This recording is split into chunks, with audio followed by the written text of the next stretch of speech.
সম্মানিত দিনী ভাই ও বোন, যাদের সন্তান কথা শোনে না, মোবাইলে আসক্ত হয়ে গিয়েছে, সারাদিন শুধু মোবাইল নিয়ে ব্যস্ত থাকে, লেখাপড়া করতে চাই না, সে যতই চেষ্টা করুক কোনোভাবেই লেখাপড়ার মধ্যে মনোযোগ দিতে পারে না, কারণ লেখাপড়া করতে তার ভালোই লাগে না। একটি আমল করে পানিতে ফু দিয়ে সেই পানি আপনি যদি আপনার সন্তানকে পান করিয়ে দিতে পারেন, আপনার সন্তান আপনার কথায় উঠবে, আপনার কথায় বসবে, আপনি তাকে যা বলবেন সে তাই শুনবে। আপনি তাকে কোনো আদেশ করিলে সে চক্ষু বন্ধ করে আপনার আদেশ পালনে ব্যস্ত হয়ে যাবে। সুবহানাল্লাহ, আপনি অবাক হয়ে যাবেন, আশ্চর্য হয়ে যাবেন। বিশেষ করে মা ও বোনদেরকে বলবো, আপনারা অবশ্যই এই আমলটি করিবেন, কারণ কিতাবের মধ্যে এসেছে কোনো মা যখন তার সন্তানের জন্য কোনো দোয়া করে, সেই দোয়া সঙ্গে সঙ্গে আল্লাহ তাআলার আরশে আজিমে পৌঁছে যায়, সাথে সাথে সেই দোয়া কবুল আর মঞ্জুর হয়ে যায়। সুবহানাল্লাহ। সম্মানিতা মা ও বোন, বন্দুকের গুলি মিস হয়ে যেতে পারে, কিন্তু কখনোই মায়ের দোয়া মিস হয় না। এই জন্য অবশ্যই আপনি আপনার সন্তানের জন্য এই আমলটি করার চেষ্টা করিবেন।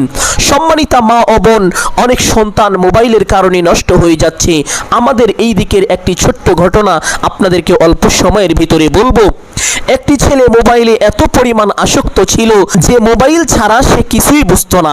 একদিন হঠাৎ করে তার মোবাইলের এমবি ফুরিয়ে যায়, যার কারণে সে মোবাইল চালাতে পারে না। তার মাকে বলল, মা টাকা দাও, আমি এমবি ভরে মোবাইল চালাবো। তার মা তাকে এমবি কেনার জন্য টাকা দিল না, কারণ তার মা টাকা দিতে দিতে বিরক্ত হয়ে গিয়েছে। এক পর্যায়ে যখন তার মা তাকে নিষেধ করে দিল যে আমি তোমাকে এমবি ভরার জন্য আর টাকা দিতে পারবো না, সেই মা এই কথা বলে তার ঘর থেকে বেরিয়ে গেল। ঘর থেকে বেরিয়ে যাওয়ার পরে ওই সন্তান ওই ঘরের ফ্যানের মধ্যে রশি লাগিয়ে তার গলার মধ্যে ঝুলিয়ে তার জীবনটা শেষ করে দিল। সম্মানিত দিনী ভাই ও বোন, আপনার সন্তান মোবাইলে আসক্ত হওয়ার কারণে এক পর্যায়ে এমনটা হয়ে যেতে পারে। এই জন্য আপনাদেরকে অনুরোধ করে বলবো, অবশ্যই এই আমলটি করিবেন। আমলটি সহজ একটি আমল, আল্লাহ তাআলার 7টি নামের ওসিলা করে এই আমল করিবেন। এই আমল করিলে অবশ্যই আল্লাহ তাআলা আপনার সন্তানকে নেককার সলিহিন বানিয়ে দিবেন। সকল প্রকার খারাপ পথ থেকে আল্লাহ তাআলা নিজ কুদরতি হাতে হেফাজত করিবেন। আল্লাহ তাআলা স্বয়ং নিজে বাধা দান করিবেন। সুবহানাল্লাহ। আপনার কোনো চিন্তা থাকবে না, আপনার কোনো টেনশন থাকবে না, আপনি যদি এই আমলটি করতে পারেন। সম্মানিত দিনী ভাই বোন, সর্বপ্রথম যে আমলটি আপনাকে করতে হবে, আপনার সন্তানের জন্য একটি ভালো পরিবেশ আপনাকে তৈরি করতে হবে। আপনার সন্তানকে যদি আপনি নেশাখোর, জুয়াখোর, খারাপ ছেলেদের সাথে মিশতে দেন, তাহলে তো আপনার সন্তান কোনোভাবেই ভালো হতে পারবে না। আপনার সন্তান শুধু দিন দিন খারাপ হয়ে যাবে। এই জন্য আপনাকে সর্বপ্রথম যেই কাজটি করতে হবে, আপনার সন্তানের জন্য একটি নিরাপদ পরিবেশ তৈরি করতে হবে। আর তার জন্য যদি আপনাকে বাড়িঘর ছেড়ে অন্য কোথাও চলে যেতে হয়, সেটাও প্রয়োজনে আপনাকে করতে হবে। আবার যদি এরকমটা হয়, আপনি কোথাও বাণিজ্যিক উদ্দেশ্যে চলে গিয়েছেন, সেইখানে যাওয়ার কারণে ওই এলাকার মানুষের সঙ্গে মিশে আপনার সন্তান খারাপ হয়ে যাচ্ছে, এটা যদি আপনার মনে হয়, তাহলে সেই স্থান আপনাকে যথাসময়ে ত্যাগ করে আপনাকে একটি নিরাপদ স্থানে চলে আসতে হবে, যেই স্থানে আসলে আপনার সন্তান খারাপ হতে পারবে না। সম্মানিত দিনী ভাই ও বোন, 2 নাম্বার আমল হলো, আপনাকে আগে ভালোর পথে আসতে হবে। আপনি নিজেই যদি খারাপ পথে আসক্ত হয়ে থাকেন, আপনি নিজেই যদি নেশাগ্রস্ত হয়ে থাকেন, আপনি নিজেই যদি সারাদিন মোবাইল নিয়ে ব্যস্ত থাকেন, আপনি আপনার ওই সন্তানকে কিভাবে এগুলো নিষেধ করবেন? আর নিষেধ করলেই বা কি হবে? আপনার সন্তান আপনার কথা শুনবে না, আপনার কথা কোনো কাজে আসবে না। এই জন্য আপনি যদি চান আপনার সন্তানকে ভালোর পথে পরিচালিত করতে, তাহলে আপনার নিজেকে আগে ভালোর পথে পরিচালনা করতে হবে, অতঃপর আপনার সন্তানকে আপনি আদেশ করতে পারেন। সম্মানিত দিনী ভাই ও বোন, সকলেই গভীর মনোযোগ দিয়ে শুনবেন। একটি বাচ্চা আল্লাহ তাআলার প্রতি কতটা পাগল হতে পারে একটি মায়ের কারণে। শুনুন, লক্ষ্য করুন, আপনারা সকলেই হয়তোবা এই নামটি শুনেছেন, খাজা মঈনুদ্দিন চিশতি রাহমাতুল্লাহি আলাইহি। তার মা এত ভালো মানুষ ছিলেন, তার মার কারণেই তার সন্তান আল্লাহ তাআলার পক্ষ থেকে এত হেদায়েত পেয়েছিলেন, এত নেককার সলিহিন হতে পেরেছিলেন। সুবহানাল্লাহ। সম্মানিত দিনী ভাই ও বোন, খাজা মঈনুদ্দিন চিশতি রহমাতুল্লাহি আলাইহি তিনি যখন ছোট বালক ছিলেন তখন তার মা একটি জায়নামাজ বিছিয়ে জায়নামাজের নিচে চিনি রেখে দিতেন বা মিষ্টি জাতীয় একটি খাবার রেখে দিতেন। অতঃপর খাজা মঈনুদ্দিন চিশতি রহমাতুল্লাহি আলাইহিকে বললেন, বাবা তুমি যদি নামাজ পড়ো তাহলে নামাজের পরে আল্লাহ তোমার জন্য এই জায়নামাজের নিচে চিনি রেখে যাবেন। সুবহানাল্লাহ। এই চিনির লোভে বা এই মিষ্টির লোভে খাজা মঈনুদ্দিন চিশতি রহমাতুল্লাহি আলাইহি ছোট বালক তিনি নামাজ পড়তে লাগলেন। তিনি প্রত্যেক নামাজের পরে জায়নামাজ উঠিয়ে তিনি দেখতে পারতেন সেইখানে চিনি রাখা আছে। তিনি এই চিনির লোভে প্রত্যেক দিন এইভাবে সালাত আদায় করেন। ঠিক একদিন হঠাৎ করে খাজা মঈনুদ্দিন চিশতি রহমাতুল্লাহি আলাইহির মা কোথায় যাওয়ার উদ্দেশ্যে বের হলেন। অতঃপর পথের মধ্যে গিয়ে তার মনে পড়ে গেল যে আমার সন্তানকে তো আমি চিনির লোভে নামাজ পড়িয়েছি, প্রত্যেক দিন জায়নামাজের নিচে আমি চিনি রেখেছি, আমার সন্তান তো এই চিনি খাওয়ার লোভে নামাজ আদায় করেছে। আজ তো আমি বাড়িতে নেই, আমার সন্তান যখন জায়নামাজ বিছিয়ে সালাত আদায় করিবে তখন তো আমি চিনি রাখতে পারবো না। আমার সন্তান হয়তোবা এইটা মনে করবে যে আল্লাহ আমাকে আজ ধোঁকা দিয়েছে, আল্লাহ আমাকে আজ চিনি দেয়নি। এই জন্য খাজা মঈনুদ্দিন চিশতি রহমাতুল্লাহি আলাইহির মা আল্লাহ তাআলার কাছে দোয়া করলেন, হে আল্লাহ তুমি আমার সন্তানকে হেফাজত করিও। অতঃপর যখন নামাজের সময় হলো খাজা মঈনুদ্দিন চিশতি রহমাতুল্লাহি আলাইহি ছোট্ট বালক তিনি জায়নামাজ বিছিয়ে সালাত আদায় করিলেন। সালাত আদায় করার পরে তিনি অন্যান্য দিনের মতো আজকেও জায়নামাজটা উঠালেন। জায়নামাজ উঠিয়ে দেখতে পারলেন যে প্রত্যেক দিন যেই চিনি থাকে আজকের চিনিটা যেন ভিন্ন রকম এক চিনি, আজকের চিনি প্রত্যেক দিনের চিনির মতো নয়। সুবহানাল্লাহ। খাজা মঈনুদ্দিন রহমাতুল্লাহি আলাইহি ওই চিনি মুখে দিলেন। প্রত্যেক দিন যেই চিনির স্বাদ পেতেন আজকে ওই চিনির থেকে আজকের চিনির স্বাদ অনেক অনেক গুণ বেশি। সুবহানাল্লাহি ওয়া বিহামদি। খাজা মঈনুদ্দিন চিশতি রহমাতুল্লাহি আলাইহির মা যখন বাড়িতে চলে আসলেন তিনি ডেকে ডেকে বললেন, মা প্রত্যেক দিন যেই চিনি আল্লাহ তাআলা আমার জায়নামাজের নিচে রেখে দেন তার চাইতে অনেক অনেক ভালো চিনি আল্লাহ তাআলা আজকে আমার জায়নামাজের নিচে রেখে দিয়েছিলেন। এই চিনি এত সুস্বাদু ছিল আমি অবাক হয়ে গিয়েছি। সুবহানাল্লাহ। সম্মানিত দিনী ভাই ও বোন, বুঝতেই পারছেন একজন মায়ের দোয়া সঙ্গে সঙ্গে আল্লাহ তাআলার কাছে পৌঁছে যায়, এই দোয়া কবুল আর মঞ্জুর হয়ে যায়। বন্দুকের গুলি মিস হয়ে যেতে পারে কিন্তু কখনোই কোনোভাবেই মায়ের দোয়া মিস হয় না। কোনো মা যদি তার সন্তানের জন্য কোনো বদদোয়া করে তবুও সেটা কবুল হয়ে যায়, যদি কোনো ভালো দোয়া করে তবুও সেটা কবুল হয়ে যায়। এই জন্য আপনাদের সকলকে অনুরোধ করে বলবো যারা মা আছেন তারা সন্তানের জন্য কখনোই খারাপ দোয়া করবেন না। আপনার সন্তান যতই দুষ্টামি করুক না কেন, আপনার সন্তান আপনার যতই ক্ষতি করুক না কেন, আপনি আপনার সন্তানের জন্য কখনোই খারাপ দোয়া করবেন না। আপনি আপনার সন্তানের জন্য সব সময় ভালো দোয়া করবেন। একটি ছোট্ট ঘটনা সকলেই শুনুন। কাবা শরীফের একজন ইমাম যাকে সবাই কালো ইমাম নামে চিনে, ওই ইমামটি ছিল একদম কালো, তার চেহারা একেবারে কুৎসিত ছিল। ওই ইমাম তার জীবনের একটি ঘটনা বলেছেন। ওই ইমাম যখন কোনো খারাপ কাজ করত, ওই ইমাম যখন কোনো দুষ্টামি করত, তার মা তাকে একটি বদদোয়া করত, আর সেই বদদোয়াটা এইভাবে করত, হে আল্লাহ তুমি আমার এই সন্তানকে কাবা শরীফের ইমাম বানিয়ে দিও। সুবহানাল্লাহ। আল্লাহ তাআলা তার ওই মায়ের দোয়াকে এতটাই কবুল করেছেন যে তাকে একদিন কাবা শরীফের ইমাম হিসেবে আল্লাহ তাআলা কবুল আর মঞ্জুর করেছেন। সুবহানাল্লাহ। সম্মানিত দিনী ভাই বোন, এই জন্য আপনাদেরকে অনুরোধ করে বলবো কখনোই আপনার সন্তানের জন্য বদদোয়া করবেন না, খারাপ দোয়া করবেন না। আপনার সন্তান ভুল করতে পারে, আপনার সন্তান অন্যায় করতে পারে, আপনি একজন মা হিসাবে আপনার সন্তানের ক্ষতি করতে পারেন না, আপনার সন্তানের কোনো অন্যায় করতে পারেন না। আপনি একজন মা হিসাবে আপনার সন্তানের জন্য আল্লাহ তাআলার কাছে বেশি বেশি ভালো দোয়া করবেন। দেখবেন আপনার সন্তান একদিন এত ভালো হয়ে যাবে আপনি অবাক হয়ে যাবেন, আশ্চর্য হয়ে যাবেন, জীবনে যা কখনো কল্পনাও করতে পারেননি। আপনার ওই সন্তানের জন্যই মানুষ মানুষ আপনার প্রশংসা করবে। সুবহানাল্লাহ। সম্মানিত দিনী ভাই ও বোন, এখন আপনাদেরকে বলে দিব এই আমলটি কখন করিবেন, কিভাবে করিবেন, প্রত্যেকটি বিষয় একেবারে স্পষ্টভাবে বলে দিব। এই জন্য সকলেই গভীর মনোযোগ দিয়ে শুনবেন ইনশাআল্লাহ। এই আমলটি করার জন্য প্রথমে ভালোভাবে ওযু করিবেন। ওযুর পূর্বে ছোট্ট দুইটি বিষয় অবশ্যই লক্ষ্য করিবেন। এক নম্বর বিষয় হলো ওযুর পূর্বে ওযুর নিয়ত করা। ওযুর পূর্বে ওযুর নিয়ত না করিলে ওযু পরিপূর্ণ হয় না, ওযু সহি হয় না। অথচ আমাদের সমাজের অধিকাংশ মানুষই জানে না যে ওযুর পূর্বে ওযুর নিয়ত করিতে হয়। আবার অনেকে আছেন জানেন না ওযুর নিয়ত কিভাবে করতে হয়। ওযুর নিয়ত এইভাবে করিবেন, আপনি আপনার মনে মনে সংকল্পনা করিবেন, এই ধারণা করিবেন যে এখন আমি আল্লাহ তাআলার সন্তুষ্টির জন্য ওযু করছি, তাহলেই আপনার ওযুর নিয়ত হয়ে যাবে। অতঃপর বিসমিল্লাহির রহমানির রহিম পাঠ করে ওযু আরম্ভ করিবেন। ওযুর প্রত্যেকটি অঙ্গ প্রত্যঙ্গ খুব মনোযোগ সহকারে ধৌত করিবেন এবং ওযুর সময় অনর্থক কথাবার্তা থেকে অবশ্যই বিরত থাকবেন। ওযুর সময় কথা বললে অনেক সময় ওযুতে ভুল হয়ে যায়, মারাত্মক ভুল হয়ে যায়, যার কারণে ওযু বাতিল হয়ে যায়, নষ্ট হয়ে যায়। এই জন্য কোনোভাবেই ওযুর সময় দুনিয়াবি কথা বলবেন না। তবে প্রত্যেক অঙ্গ প্রত্যঙ্গ ধৌত করার সময় একটি ছোট্ট দোয়া পাঠ করার চেষ্টা করিবেন। দোয়াটি হলো আল্লাহুম্মা জাআলনি মিনাত তাওয়াবিনা ওয়াজআলনি মিনাল মুতাতাহহিরিন। আপনি যখন মুখ ধৌত করিবেন এবং এই দোয়াটি পাঠ করিবেন, সঙ্গে সঙ্গে আপনার মুখের সমস্ত জীবাণু দূর হয়ে যাবে। আপনার মুখের মধ্যে যদি কোনো রোগ থাকে সেই রোগ দূর হয়ে যাবে। আপনার ওই মুখ দ্বারা যত গুনাহ হয়েছে আল্লাহ তাআলা সমস্ত গুনাহকে ক্ষমা করে দিবেন। সুবহানাল্লাহ। আপনি যখন আপনার দুই হাত ধৌত করিবেন, হাত ধৌত করার সময় পাঠ করিবেন আল্লাহুম্মা জাআলনি মিনাত তাওয়াবিনা ওয়া জাআলনি মিনাল মুতাতাহহিরিন।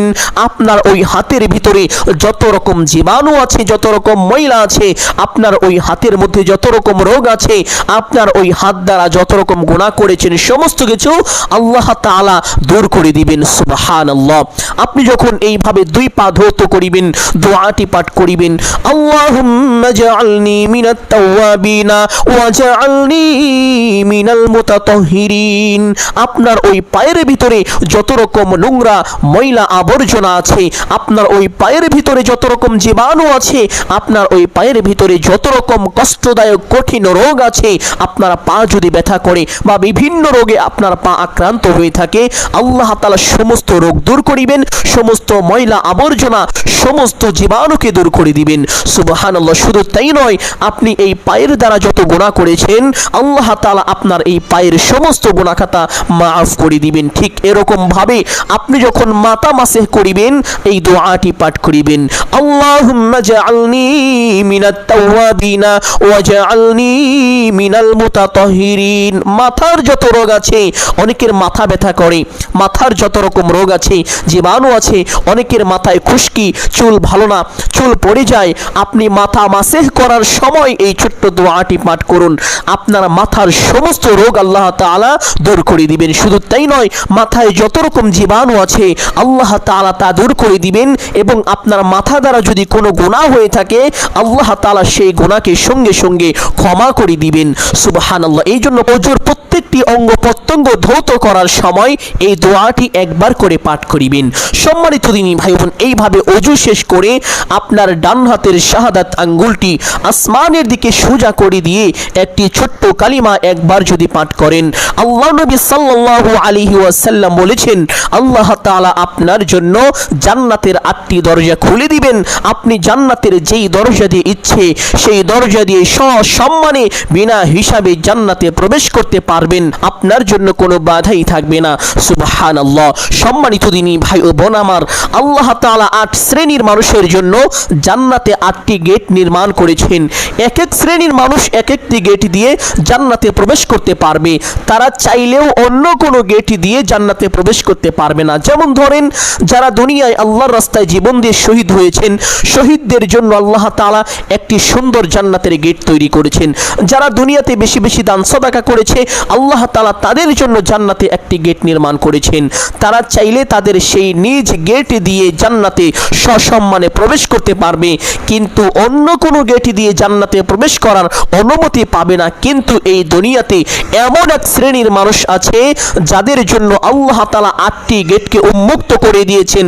তারা চাইলে জান্নাতের যেই কোনো গেট দিয়ে ইচ্ছে সসম্মানে বিনা হিসাবে জান্নাতে প্রবেশ করতে পারবে, তাদের জন্য কোনো রকম বাধা থাকবে না। সুবহানাল্লাহ।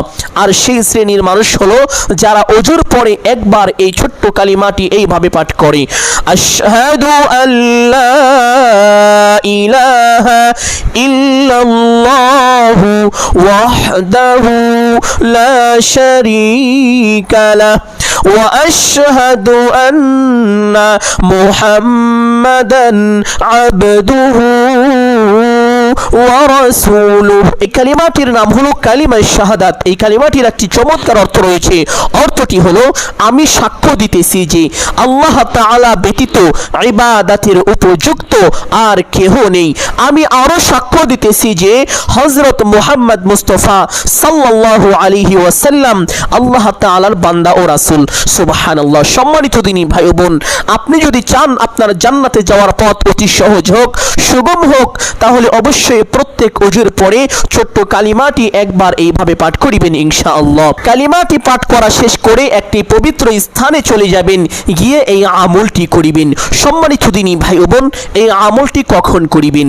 সবচাইতে ভালো হবে আপনি যদি শেষ রাতে তাহাজ্জুদ নামাজের সময় এই আমলটি করতে পারেন। কারণ আল্লাহ নবী সাল্লাল্লাহু আলাইহি ওয়াসাল্লাম পবিত্র হাদিসের মধ্যে ইরশাদ করেছেন যে এমন একটি সময় আছে যেই সময়ে কোনো দোয়া করা হলে সেই দোয়া কখনোই আল্লাহ তাআলা ফিরিয়ে দেন না, অবশ্যই তার দোয়াকে কবুল করেন। শুধু তাই নয়, আল্লাহ নবী সাল্লাল্লাহু আলাইহি ওয়াসাল্লাম বলেন ওই সময় আল্লাহ তাআলা বান্দার সবচেয়ে কাছে চলে আসেন, এসে আল্লাহ তাআলা নিজে থেকে বান্দাদেরকে এইভাবে ডাকতে থাকেন আর বলতে থাকেন, ও আমার বান্দা, কে আছো ক্ষমা প্রার্থী, আমার কাছে আজকে ক্ষমা চাইবে, আমি তোমার জীবনের সমস্ত গুনাহ ক্ষমা করে দিব। কে আছো অভাবগ্রস্ত, আমার কাছে আজকে রিজিক চাইবে, আমি তোমাকে ভরপুর রিজিক দান করিব। কে আছো ঋণগ্রস্ত, আমার কাছে আজকে সাহায্য চাইবে, আমি তোমার সমস্ত ঋণকে কুদরতিভাবে পরিশোধ করে দিব। কে আছো সন্তান হয় না, আমার কাছে সন্তান চাইবে, আমি তোমাকে নেককার সালিহিন সন্তান দান করিব।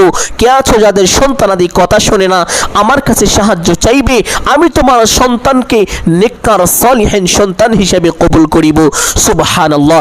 আল্লাহ তাআলা প্রত্যেকটি বান্দা বান্দীদেরকে এইভাবে ডাকতে থাকেন আর বলতে থাকেন, ও আমার বান্দা, কে আছো, কার কি প্রয়োজন, এখন আমার কাছে চাইবা, আমি তোমার সমস্ত চাওয়াকে আজ পূর্ণ করে দিব।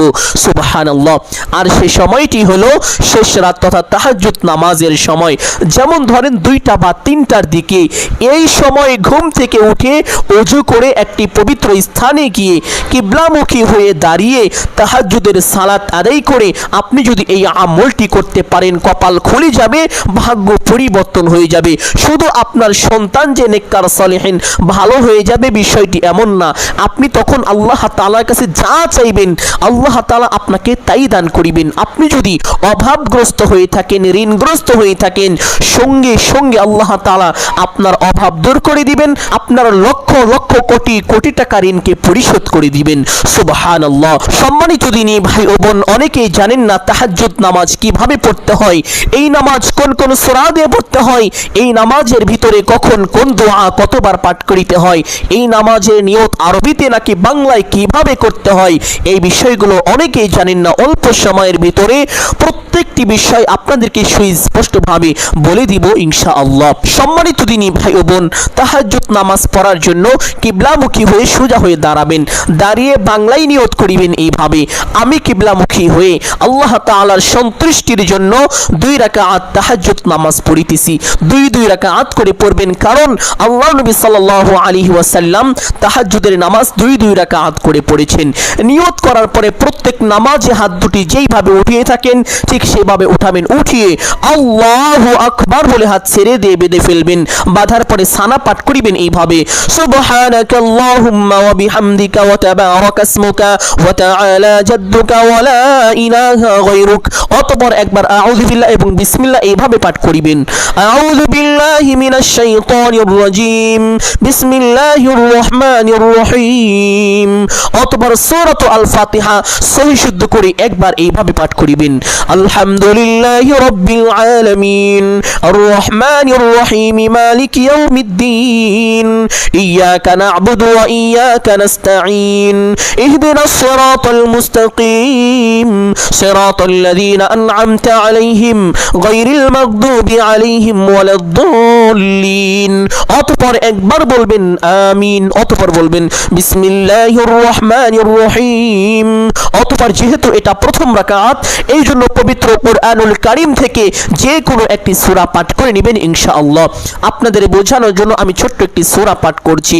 ওয়াল আসর ইন্নাল ইনসানা লাফি খুসর ইল্লাল্লাযীনা আমানু ওয়া আমিলুস সালিহাতি ওয়া তাওয়াসাউ বিল হক ওয়া তাওয়াসাউ বিস সবর।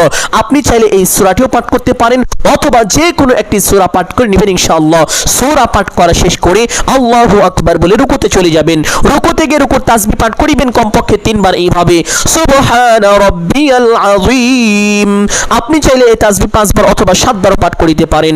তাসবিহটি পাঠ করা শেষ করে সামিআল্লাহু লিমান হামিদা বলে সোজা হবেন। সোজা হওয়ার পরে একটি ছোট্ট দোয়া পাঠ করিবেন, রব্বানা লাকাল হামদ।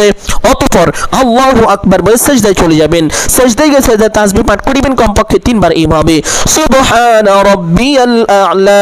আপনি চাইলে এই তাসবিহ 5 বার অথবা 7 বার পাঠ করিতে পারেন। তাসবিহটি পাঠ করা শেষ করে একটি ছোট্ট দোয়া পাঠ করিবেন এইভাবে, আল্লাহুম্মা গফিরলি ওয়ারহামনি ওয়ারযুকনি, আল্লাহুম্মা গফিরলি ওয়ারহামনি ওয়ারযুকনি, আল্লাহুম্মা গফিরলি ওয়ারহামনি ওয়ারযুকনি।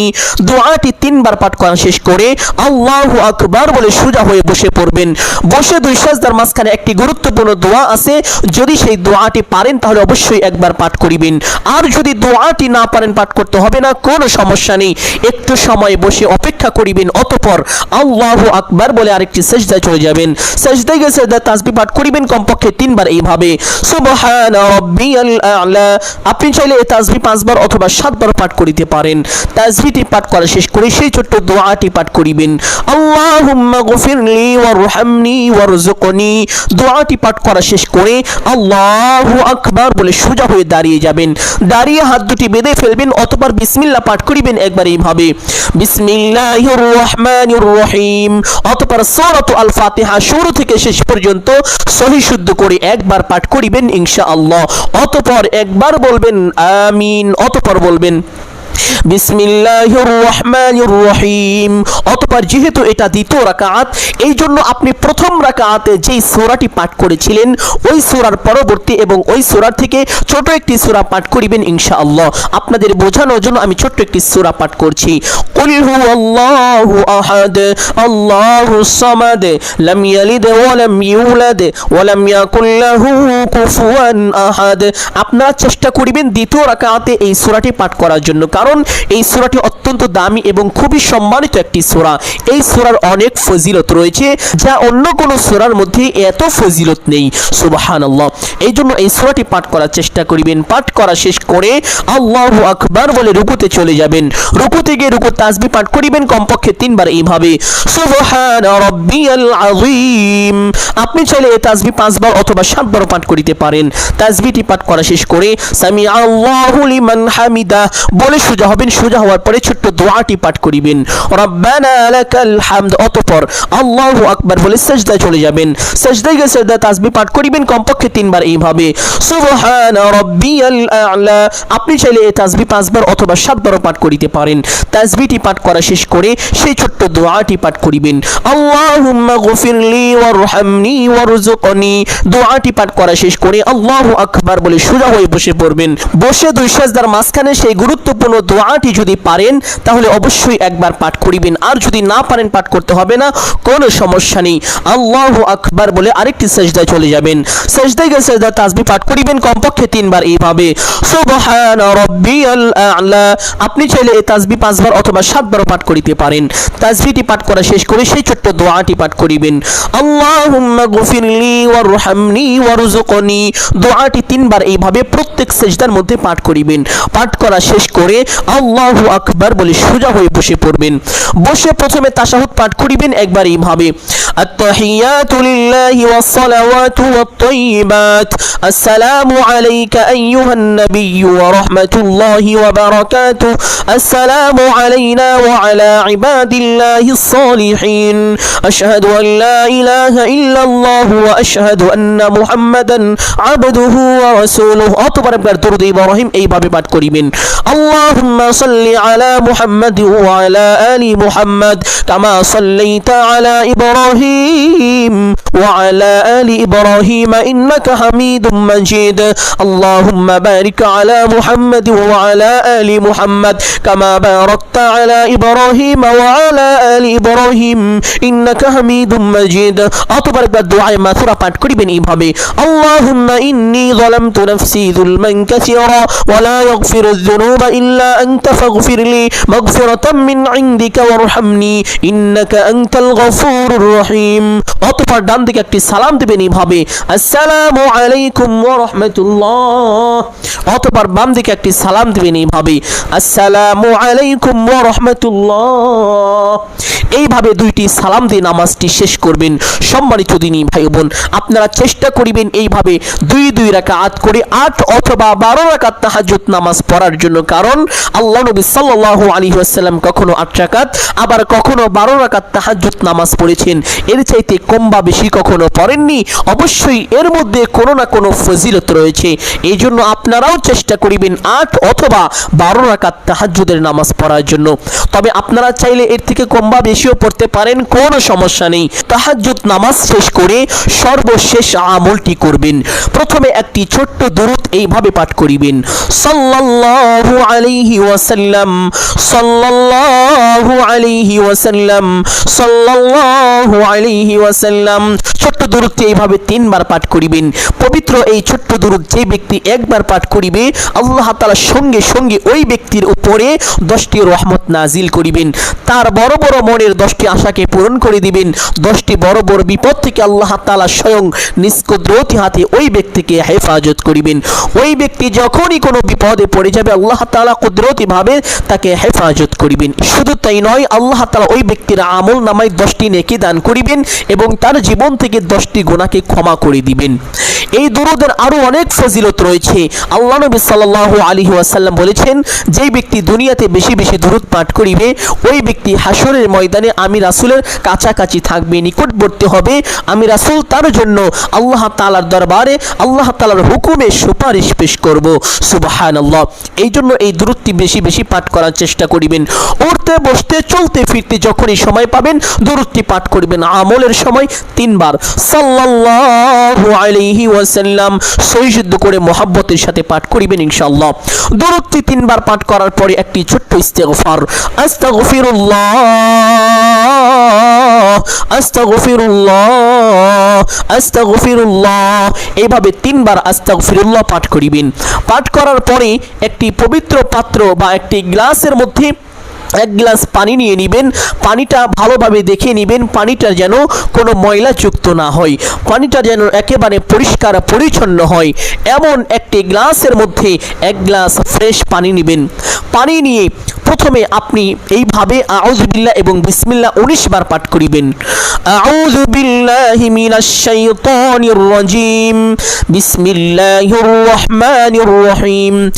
আউযু বিল্লাহি মিনাশ শাইতানির রাজিম, বিসমিল্লাহির রহমানির রহিম। আউযু বিল্লাহি মিনাশ শাইতানির রাজিম, বিসমিল্লাহির রহমানির রহিম। 3 বার হলো। এইভাবে হাতের আঙ্গুল দিয়ে গুনে গুনে 19 বার পাঠ করিবেন। পাঠ করা শেষ করে ওই পানির ভিতরে একটি ফু দিবেন এইভাবে। অতঃপর বিসমিল্লাহ সহকারে সূরাত আল ফাতিহা শুরু থেকে শেষ পর্যন্ত 19 বার এইভাবে পাঠ করিবেন। বিসমিল্লাহির রহমানির রহিম, আলহামদুলিল্লাহি রাব্বিল আলামিন, আর রহমানির রহিম, মালিকি ইয়াউমিদ্দিন, ইয়াকা না'বুদু ওয়া ইয়াকা নাস্তাঈন, ইহদিনাস সিরাতাল মুস্তাকিম, সিরাতাল্লাযীনা আন'আমতা আলাইহিম গায়রিল মাগদুবি আলাইহিম ওয়ালাদ-দাল্লিন। অতঃপর বলবেন আমিন। বিষয়টিকে লক্ষ্য করেছেন? বিষয়টি আবার বুঝিয়ে বলছি। বিসমিল্লাহ যখন পাঠ করিবেন সূরা ফাতিহার সঙ্গে মিলিয়ে পাঠ করিবেন এইভাবে, বিসমিল্লাহির রহমানির রহিম আলহামদুলিল্লাহি রাব্বিল আলামিন আর রহমানির রহিম মালিকি ইয়াউমিদ্দিন ইয়াকা না'বুদু ওয়া ইয়াকা নাস্তাঈন ইহদিনাস সিরাতাল মুস্তাকিম সিরাতাল্লাযীনা আন'আমতা আলাইহিম গায়রিল মাগদুবি আলাইহিম ওয়ালাদ-দাল্লিন। এইভাবে 19 বার পাঠ করার পরে ওই পানির ভিতরে আবার একবার ফু দিবেন। ফু দেওয়ার পূর্বে অবশ্যই বিসমিল্লাহ বলবেন এইভাবে, বিসমিল্লাহির রহমানির রহিম। এইভাবে একটি ফু দিবেন। অতঃপর দুরূদ শরীফ পাঠ করিবেন এইভাবে, আল্লাহুম্মা সাল্লি আলা মুহাম্মাদ ওয়া আলা আলি মুহাম্মাদ কামা সাল্লাইতা আলা ইব্রাহিম ওয়া আলা আলি ইব্রাহিম ইন্নাকা হামিদুম মাজিদ। আল্লাহুম্মা বারিক আলা মুহাম্মাদ ওয়া আলা আলি মুহাম্মাদ কামা বারাকতা আলা ইব্রাহিম ওয়া আলা আলি ইব্রাহিম ইন্নাকা হামিদুম মাজিদ। মোহাব্বতের সাথে দুরূদে ইব্রাহিম এইভাবে 19 বার পাঠ করিবেন। যদি দুরূদে ইব্রাহিম পাঠ করা কষ্টকর হয়ে যায় বা পাঠ করিতে না পারেন তাহলে যে কোনো একটি দুরূদ চাইলে এই ছোট্ট দুরূদও পাঠ করিতে পারেন, সাল্লাল্লাহু আলাইহি ওয়াসাল্লাম। তবে দুরূদে ইব্রাহিম সর্বশ্রেষ্ঠ দুরূদ, সর্বোত্তম দুরূদ। এই জন্য চেষ্টা করিবেন দুরূদে ইব্রাহিম এইভাবে 19 বার পাঠ করার জন্য। 19 বার দুরূদে ইব্রাহিম পাঠ করে আবার বিসমিল্লাহির রহমানির রহিম বলে পানির মধ্যে একটি ফু দিবেন। তাহলে সর্বমোট 3টি ফু হলো। এইভাবে 3টি ফু দেওয়ার পরে আপনি আল্লাহ তাআলার কাছে দোয়া মুনাজাত করিবেন এইভাবে, আলহামদুলিল্লাহি রাব্বিল আলামিন ওয়াস সালাতু ওয়াস সালামু আলা সাইয়্যিদিল আমবিয়াই ওয়াল মুরসালিন। দোয়ার শুরুতে এই 2টি বাক্য বলার চেষ্টা করিবেন। যদি না পারেন কোনো সমস্যা নেই, আপনি আপনার নিজের মতন করে নিজের ভাষায় আল্লাহ তাআলার কাছে সাহায্য চাইবেন। হে আল্লাহ, আপনি এই পানির ভিতরে আপনি পূর্ণ বরকত দান করুন। এই পানির উসিলা করে আমার সন্তানকে আপনি নেককার সালিহিন বানিয়ে দিন এবং সকল প্রকার খারাপ আসক্তি থেকে আমার সন্তানকে হেফাজত করুন। আমার সন্তানকে মেধা শক্তি বৃদ্ধি করে দিন এবং আমার সন্তানের মন মানসিকতা লেখাপড়ার মধ্যে বসিয়ে দিন। এইভাবে আপনি আপনার সন্তানের জন্য আল্লাহ তাআলার কাছে সাহায্য চাইবেন।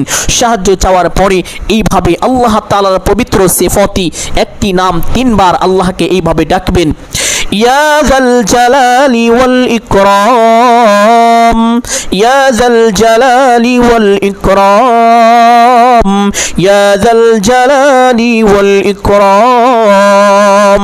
এই নাম ধরে আল্লাহকে 3 বার ডাকার পরে বলবেন, হে আল্লাহ, আপনার হাবিবের উসিলা করে আমার দোয়া মুনাজাত কবুল আর মঞ্জুর করুন। অতঃপর বলবেন আমিন আমিন আমিন বিরহমাতিকা ইয়া আরহামার রাহিমিন। দোয়া মুনাজাত শেষ করে সঙ্গে সঙ্গে একবার পড়বেন সাল্লাল্লাহু আলাইহি ওয়াসাল্লাম। এটা হলো সর্বশেষ আমল। এই পানি কিভাবে পান করিয়ে দিবেন তা বলে দিচ্ছি। তার আগে আরেকটি আমলের কথা বলে দিব। আল্লাহ তাআলার পবিত্র 7টি নাম 7 বার পাঠ করে আপনার সন্তানের মাথায় ফু দিয়ে দিবেন। ইয়া রহমানু ইয়া রহিমু 2টি নাম, ইয়া কারীমু ইয়া সাত্তারু 4টি নাম, ইয়া আজিজু ইয়া জব্বারু 6টি নাম, ইয়া যাল জালালি ওয়াল ইকরাম। এই 7টি নাম যখন পাঠ করিবেন আপনি আপনার সন্তানের মাথার উপরে এইভাবে হাতটি রাখবেন।